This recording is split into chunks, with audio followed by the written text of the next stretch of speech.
कुशीनगर में किया गया कठिन चीवर दान।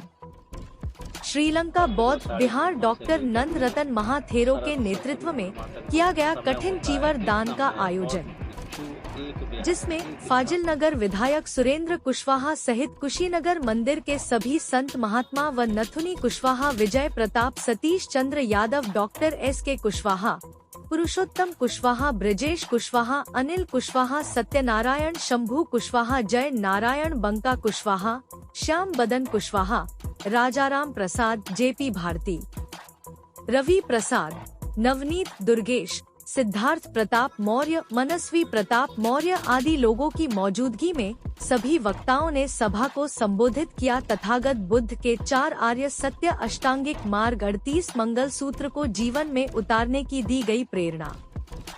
मिशन गायक दिवाकर सिद्धार्थ, मिशन गायिका पूजा सिद्धार्थ, ढोलक वादक धनंजय, पैड वादक मुन्ना आग्न दयाशंकर द्वारा बौद्ध संगीत प्रस्तुत कर सभा को मंत्र मुग्ध किया गया। नवाधिकार मीडिया में आप सभी का स्वागत है। आज श्रीलंका बौद्ध विहार में कठिन चीवर दान का आयोजन किया गया और इसके भिक्षु डॉक्टर नंद रतन महाथेरो जी के द्वारा सर भिक्षु जी कठिन चीवर दान किया। बौद्ध धर्म में कठिन चीवर दान का बहुत बड़ा महत्व है। ये परंपरा बुद्ध काल से ही चली आ रही है। चतुर्मास, तिमास, वर्षावास का जो आषाढ़ी पूर्णिमा से लेकर के शरद सरस्वती पूर्णिमा तक जो समय होता है, इस समय बौद्ध भिक्षु एक स्थान पर अधिष्ठान लेकर के वर्षावास करते हैं।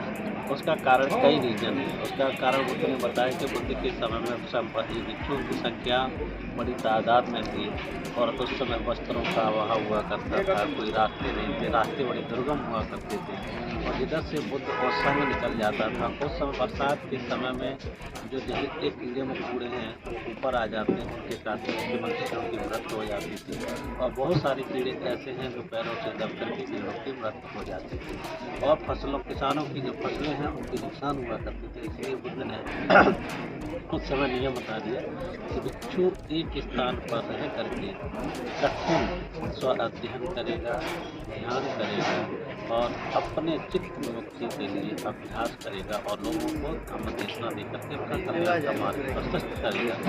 उसके बाद जब उस वर्षावास की समाप्ति होती है तो वर्षावास की समाप्ति के बाद कार्तिक पूर्णिमा तक एक विहारों में जितने बुद्ध विहार हैं उसमें एक परंपरा है कठिन दान करने की। जिस वस्त्र को बौद्ध भिक्षु पहनता है उसको चीवर पहनते हैं।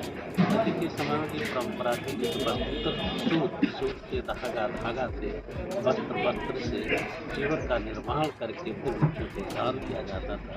इसलिए विशेष 24 घंटे के अंदर में ये प्रक्रिया करनी होती थी। इसीलिए इसको बोलते हैं कठिन चीवर दान। वो आज चली आई, उसी उद्देश्य को लेकर आज श्रीलंका में कठिन चीवर दान का आयोजन किया गया। आधारित नहीं है बल्कि विज्ञान ही भगवान बुद्ध के धर्म पर आधारित है। जो विज्ञान कहता है कि आओ करके देखो, आओ इसका पता लगाएं। भगवान बुद्ध भी 2000 साल पहले कह दिए कि ऐ भिक्षुओं, यही पक्षी को आओ करके देखो कि जैसा मुझे लग रहा है क्या तुझे भी ऐसा लग रहा है। रसगुल्ला हमने खाया है तो मुझे तो मीठा लग रहा, तुझे कैसा लग रहा है। तो मेरे कह देने से मत मान लेना कि बुद्ध जी तरह महानद में झूठ थोड़े बोलेंगे।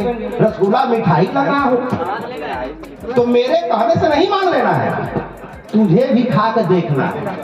अब तुझे अगर खट्टा लगे तो प्रधानमंत्री बोल रहा है कि मीठा लगता है तो मत बोलो कि मीठा लगता है। तुझे लग रहा है खट्टा तो खट्टा ही बोलो, लेकिन तेरा अनुभव तेरा सत्य है, दूसरे का अनुभव तेरा सत्य नहीं हो सकता।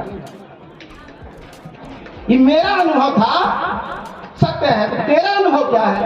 हो सकता है मेरा वाला रसगुल्ला 1 नंबर का हो इसलिए मीठा लग रहा है, तेरा रसगुल्ला 4 दिन का बासी पड़ा हो तो खट्टा भी लग सकता है।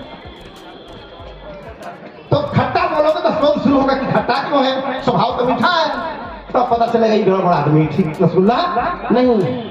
तो दुनिया में सच एक ही होगा। अरे असच का मेल एक दूसरे सच से नहीं मेल खा रहा है। एक सच कोई और बोल रहा है, एक सच कोई और बोल रहा है, एक सच कोई और बोल रहा है। इसका मतलब किसी को सत्य से सामना नहीं हुआ है। नहीं तो सत्य तो एक ही होगा। रसगुल्ला अगर 4 धर्म के लोगों ने खाया है तो चारों को मिठाई बोलना पड़ेगा।